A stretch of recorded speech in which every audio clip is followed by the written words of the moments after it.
Good morning mga boss. Nandito po tayo sa Marinilla Hobby Farm. Clearing operation.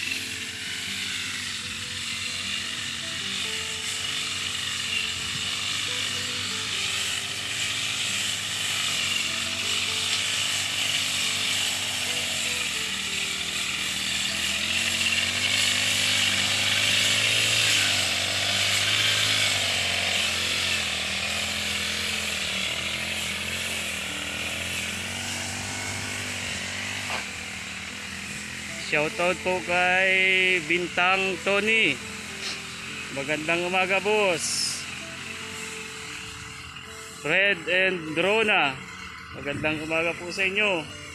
George Peters and Calvin and Mila Mateo. Magandang umaga po mga idol. Lalong-lalo na po kay JD Mady. Happy birthday po sa inyo. Mabuhay kayo hanggang gusto nyo. Good morning din po kay Boss Ariel, ang aming bossing na magbait na gwapo pa. Gandang umaga po sa inyo mga idol.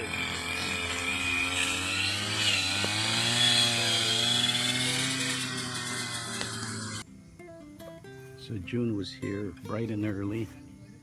He already took the forms off the post that they poured last Saturday. So these came out good. And Rex is coming soon. He had to stop by, get snacks and other things. So he's taken the forms from this and he's going to transfer it to here so we can reuse it.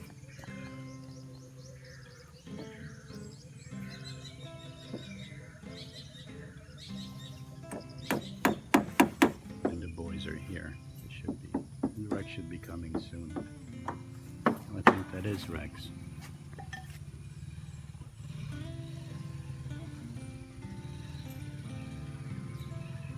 Morning on the farm.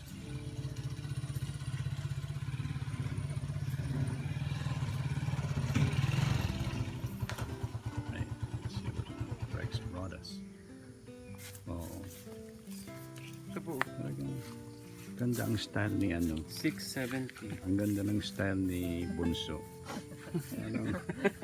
Parang magra-runway fashion, oh.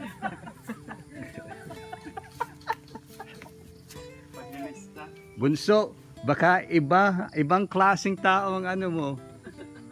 Magbanat sa iyo pag ganyan ang ano suot mo. Baka maibahan ka.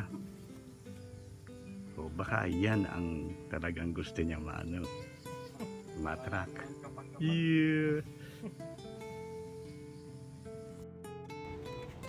The morning started with the usual splitting up of the team. Rex, June, and Lawrence stayed behind with the Kubo, while myself, Bunso, and June, the matinee idol, went and did other work around the farm.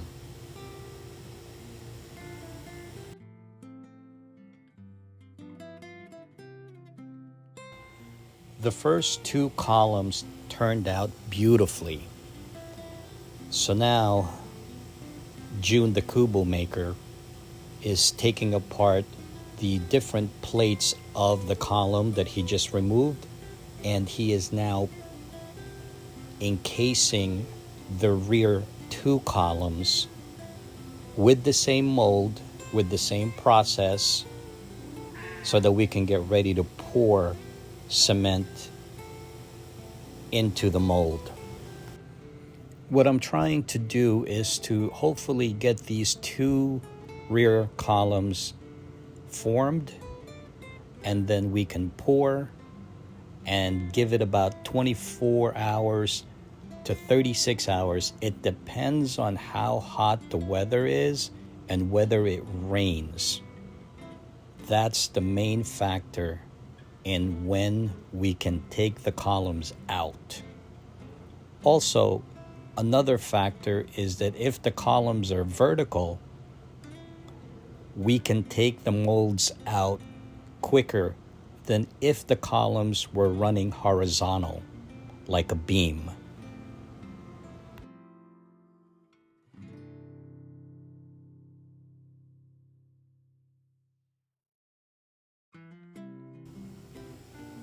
On horizontal beams that connects one column to the next and will provide a lot of weight support for the existing structure on top, we will normally wait 48 to 52 hours to make sure that that beam is completely dry before taking the molds off that beam. One of the main reasons is that it has to be completely dry is that the connections for the rebar on each side of the vertical column it's connecting, there's only 2 points of attachment from the opposite vertical column. So that has to be completely dry so that it provides the strength needed at each corner where it attaches.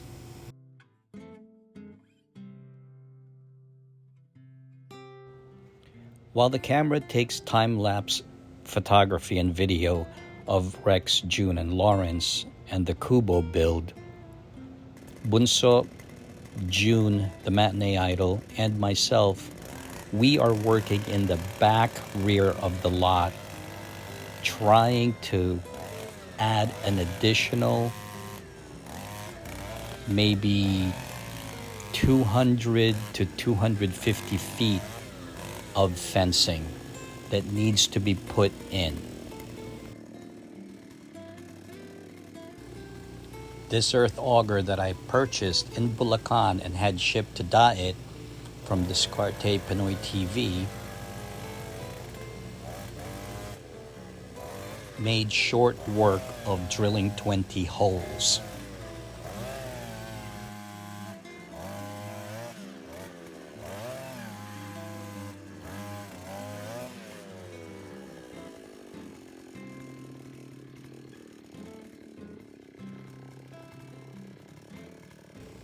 This is the same machine that we had used for making all the holes for the whole property